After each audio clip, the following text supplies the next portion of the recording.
Monday আছিল সেইদিনা ৰাতিপুৱাই উঠি পানী পিঠা খাইছিলোঁ আৰু আজি শাওনৰ প্ৰথমটো সোমবাৰ আছিল ব্ৰত ৰাখিব নোৱাৰিলোঁ যদিও নিৰামিষে খাইছিলোঁ সেইদিনা খিচিৰি বনাইছিল আৰু জিম কি কৰিলোঁ সেয়াও দেখুওৱা নহ'ল আহিছিলোঁ কেনেকৈ সেয়াও দেখুওৱা নহ'ল সেইকাৰণে যাওঁতেই ভিডিঅ' কৰিছোঁ আৰু আজি সোমবাৰ কণী খাব নোৱাৰোঁ এতিয়া গৈ কি খাম তাকে ভাবি আছোঁ মোৰ লগত দুটা চেফ আছে এতিয়া চেফ দুটাই তেওঁলোকৰ এক্সপাৰ্টিজ দেখাই দেখাই কোনে কি বনাই চাওঁ মই মানে হেড চেফ মই অকল টেষ্ট কৰোঁ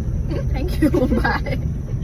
আৰু জিমৰ পৰা আহি সুকন্যাই সয়াবিনৰ সালাড বনাইছিল মই সয়াবিন খাই বহুত বেছি বেয়া পাওঁ মানে কিবা এটা উইয়াৰ্ড টেষ্ট বাট এইটো সালাডত মই সেই টেষ্টটো একেবাৰে পোৱা নাছিলোঁ মই আৰামত খাব পাৰিছিলোঁ আৰু ভাল লাগিছিল আৰু এয়া আধা ৰাতি 12টামান বাজিছিল হয়তো আমাৰ মানে কমেডি শ্ব' টাইপ হৈ গৈছে বায়ে ক'ৰবাত সাপ দেখিলে আৰু আমি এতিয়া ভয়তে চব সাৰে আছোঁ আৰু এয়া মানে আমি চবে আলোচনাত বহিলোঁ আৰু এতিয়া আধা ৰাতি আমাৰ টোপনি নাহে আৰু তাৰ পিছদিনাই এয়া সন্ধিয়া যাবলৈ ওলাইছিলোঁ হনুমান মন্দিৰলৈ ইয়াৰ মানে এক্সাইটমেণ্ট চাওক গাইজ তাক নিম বুলি ক'লোঁ যে এতিয়া সি মানে বহুত এক্সাইটেড আৰু তাতে আমি সেৱা কৰিলোঁ অলপ সময় কটালোঁ প্ৰসাদ খালোঁ আৰু তাৰ পৰা আহি থাকোঁতে সি এখন ট্ৰেইন দেখিলে ৰৈ থকা গতিকে সি এতিয়া ট্ৰেইন চাইহে যাব গতিকে তাক আকৌ ট্ৰেইন দেখুৱাবলৈ লৈ আহিলোঁ আৰু আজিৰ ভিডিঅ'ত মোৰ ইমানেই আছিল আশা কৰোঁ আপোনালোকে ভিডিঅ'টো চাই ভাল পালে আজিলৈ বাই